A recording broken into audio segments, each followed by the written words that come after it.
Pawns have the most complex rules of movement. Pawns moves straight forward one square.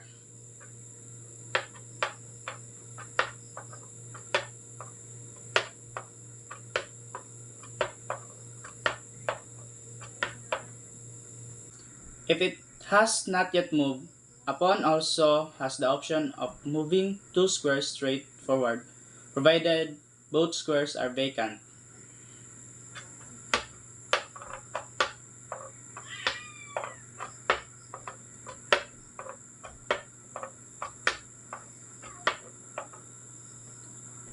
Pawns cannot move backwards.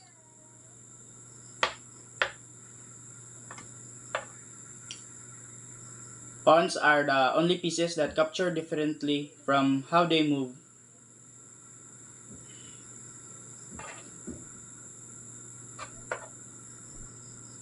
Just like this.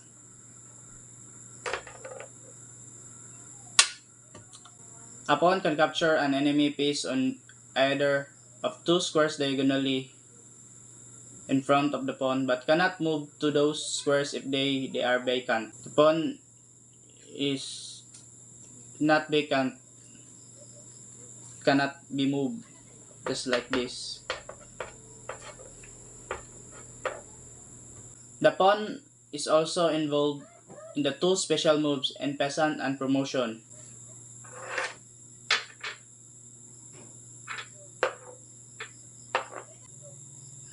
If this pawn reach to the side of the board of opponent, can be in peasant or promotion.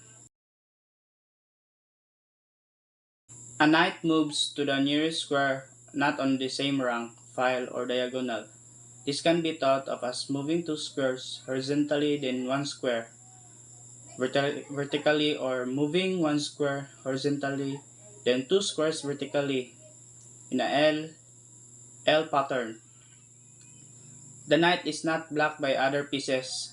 It jumps to the new location. Then I will show you how to move the knight or horse with L pattern.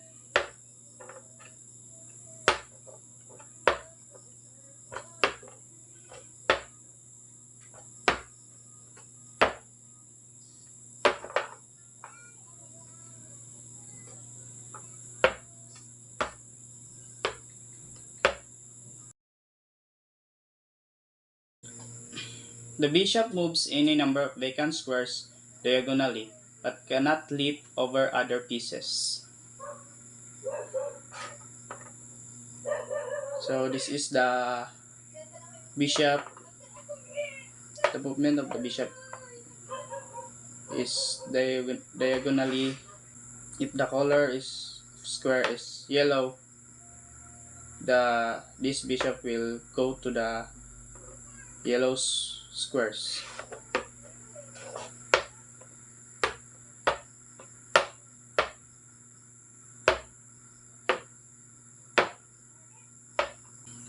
Then the bishop red squares will go diagonally in any part of any vacant of squares.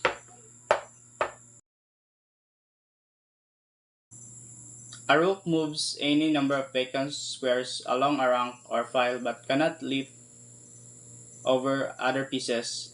Along with the king, a rook is involved during the king castling move. So we'll show you the movement of the rook of any number of vacant squares.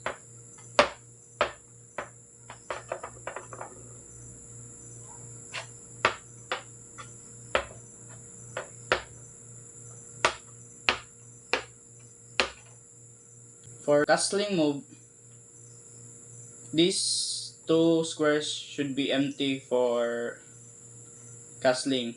And if your king is checked, cannot do the castle, the king, and rook. The king and the rook will be switched in these two squares.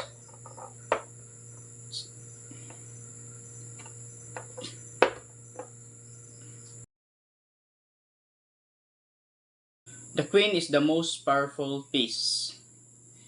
The queen combines the power of the rook and bishops and can move any number of squares along a rank, file, or diagonal but cannot leap over other pieces. So I will show you the movement of the queen.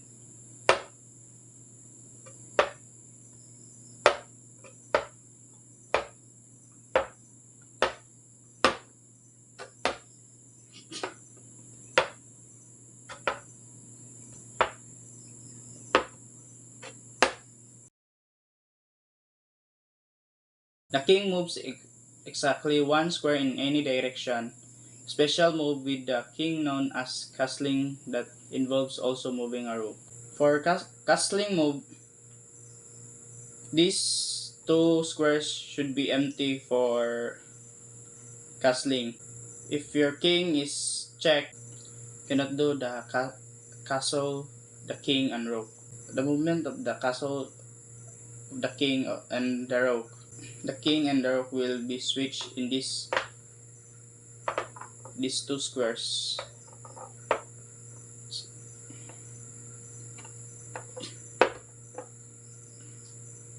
The king is the most important piece. The object of the game is to capture the opponent's king.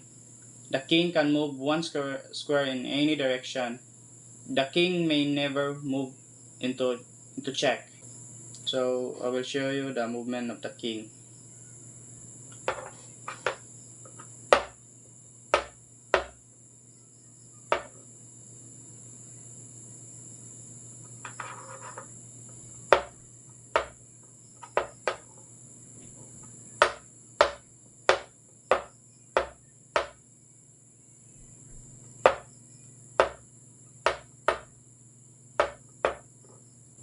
And that's all. Thank you.